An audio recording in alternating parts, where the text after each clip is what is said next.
that's why I tell a lot of the, and what you got to realize about the college level, at that level, when you talk about the SEC and some of the better conferences, that is the equivalent of AA baseball, especially for pitchers because you're facing the aluminum bat, okay? And so I like when these kids that come out of high school, like there's a kid, Van Rosenberg, down in Zachary, Louisiana, right by me. I think he went in the, this guy would look at the 4th round or something, but he's already signed with LSU.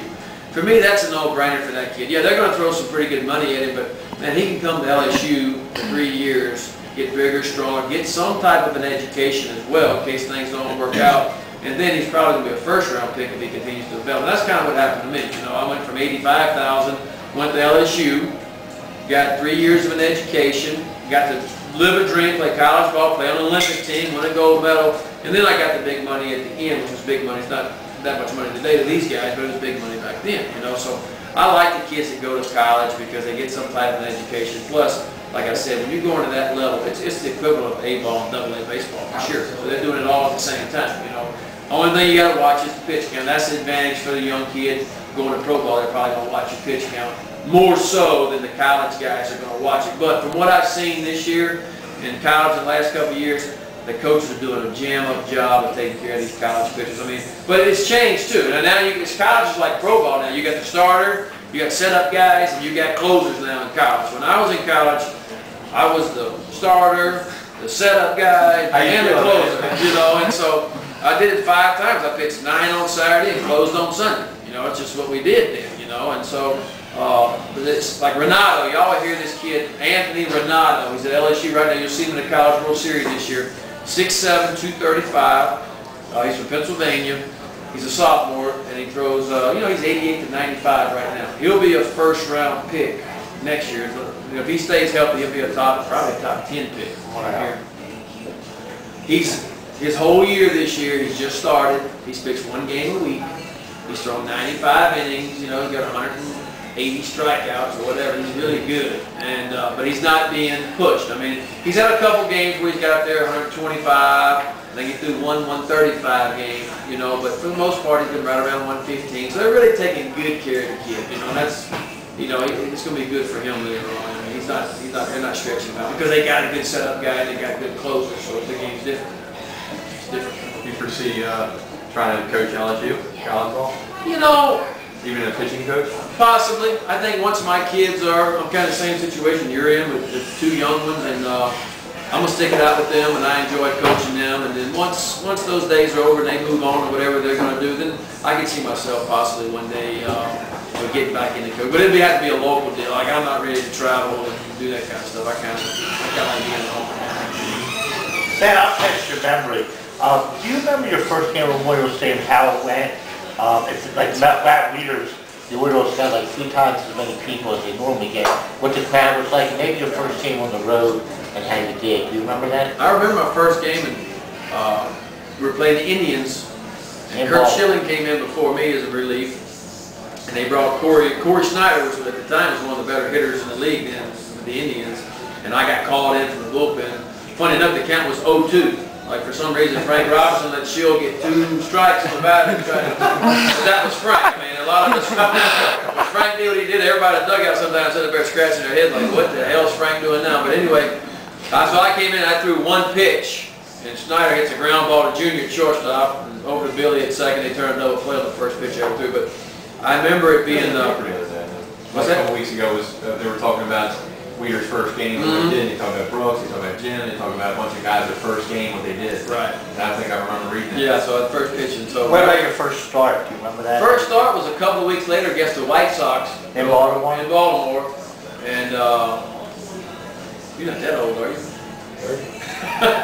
Yeah, I threw a complete game shutout in my first game, all 9 innings. What year? That was 90, wasn't it? Yeah, 90. Big crowd? You drank the night before? No, I didn't. Shield did, but I didn't. Big crowd, you remember? I fell in love with the crab cakes around here, you know. I mean, it's I used to eat a lot of that stuff. Of course, I'm a seafood guy being from down Louisiana, so seafood was good. Do you remember if the crowd was big? Yeah, the crowd was huge. Not huge, I'd say 25, 30,000. Yeah, I mean, it was big. But you know what, as a player, when you're 21 years old, you don't really notice the crowd that much. You don't look up. You might notice it while you're walking out to warm up, and once you kind of get into the flow of the game, you know, you really don't hear them either way. You know, if you're really into it, it's just you. Yeah, but how did it feel good they were coming out to see you? Oh yeah, I mean, the folks in Baltimore were great to me throughout my career here, man. Really good people here. It's sad for me to see how many people are not at the ballpark these days, because I remember Camden Yards. I mean, when I watch ESPN from back home, you know, used to be if a ball hit the left field seats, there were like 10 people fighting for it. Now, like the kids run for 3 days before they get the ball. There's nobody there, you know. And I'm going, what the heck's going on, you know? And but I mean, but it appears as that you know they're getting it turned around with some young guys, some young pitchers, and the Weeders come up now, and so the draft, they drafted a couple pitchers yesterday, young guys. So I think they're getting it turned around. But it's sad, because I remember this place. When I left, it being 46,000 people every night from 92 to 90, all the way through 95 in my last year. 65, I can't remember what it was. It was set the major league record for attendance consecutive sellouts at one point in time. Yeah, I remember. So that's how I remember it. When I see it on TV now, somebody said, "Yeah, it's only like 12,000 people show up," and I'm like, "You got to be kidding me!" That's the announced attendance. Right.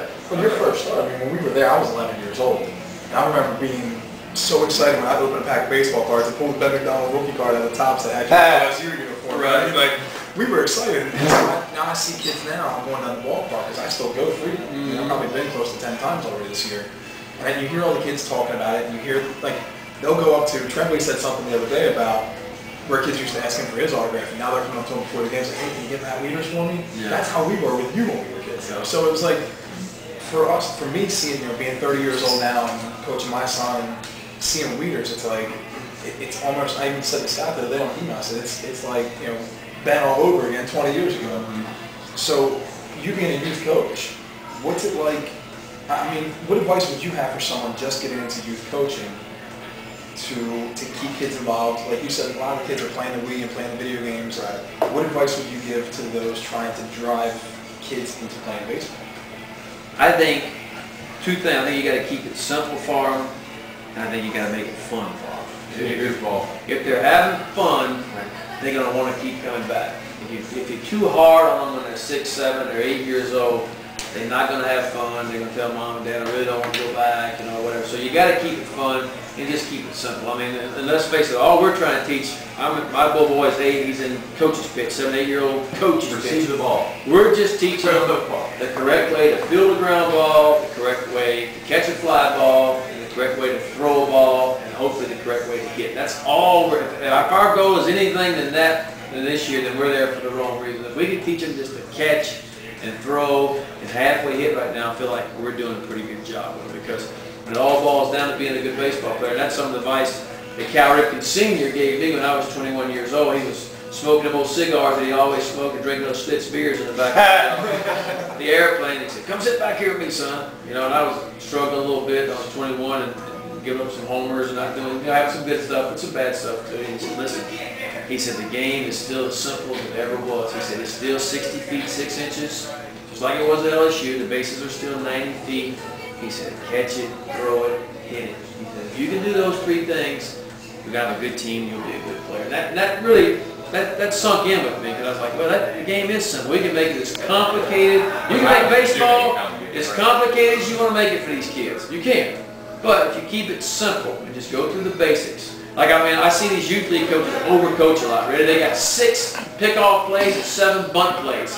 But the third baseman can't catch it, throw it to first. So I'm like, why the hell are you teaching 6 pickoff plays and 7 bunt plays when a shortstop third baseman can't field a ground ball and throw a kid out? Like, I would never go past that until we could do that. Then I'll move on. You got to be able to execute. Right. You got to be able to do the Simple basics. plays. And so I just try to keep it simple. Not only with my 8-year-old, but I keep something with our 14-year-old team too. You know, let's learn to catch, throw, and hit first, and then we can do a whole bunch of other stuff y'all want to do. You know, but we try to keep it fun. And like I said, if they're having fun, lots of times they're going to keep coming back. They really are. And we high five them just for a little catch, you know, and just do a lot of encouraging stuff for them. There'll be time for it to get serious later on when they get 14, 15 years old.